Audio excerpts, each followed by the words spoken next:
This is the Subtraction with Common Denominators tool. When you open this tool, you will see a blank subtraction equation.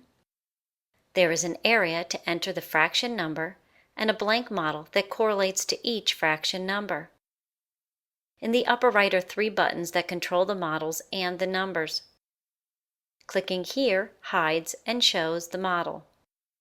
Clicking here hides and shows the fraction number. And this button links and unlinks the model and the fraction number.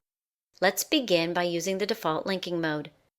When I put a number in the denominator, in this case 8, you can see that the model is divided into 8 equal parts.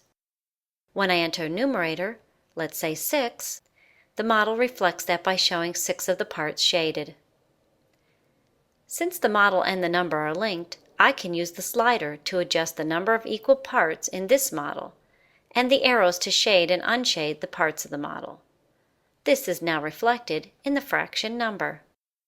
The buttons to the left present the fraction as different models, as pies or sections, vertical bars, the default horizontal bar, area, dots or sets, and number line.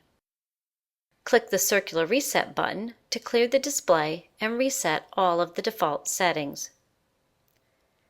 To build conceptual understanding, we suggest that you begin by using the models only and hiding the number. Students can then be asked to create models using the slider and the up and down arrows.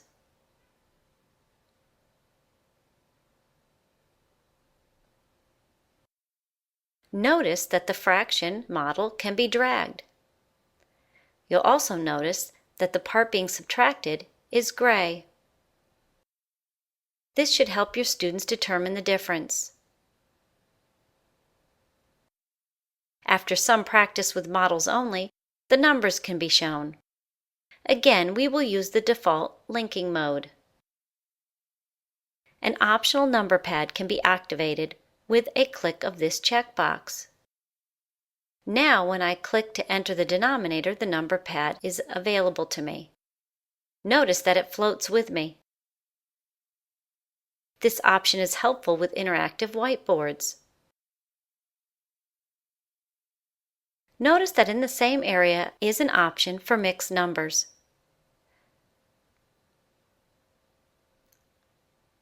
I now show the mixed number 2 3/4. Once students appear to have a clear understanding of the relationship between the models and the numbers, move on to lessons in which linking is not used. This will require students to create a model and enter the number, or enter the number and then create the model. In this case, the student would be entering 3/6, creating the model 3/6, minus 2/6, and then creating the model to show 2/6 with the gray shaded parts.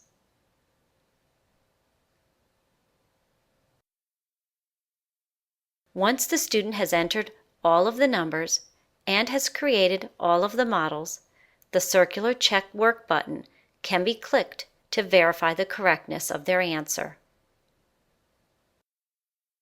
Finally, students will be ready to work abstractly without the use of models. The circular button with an X would end your session with this tool. Using the Subtraction with Common Denominators tool allows you to provide instruction developing your students' conceptual understanding of subtraction with fractions first, and then the understanding of the correct procedural steps needed to solve equations.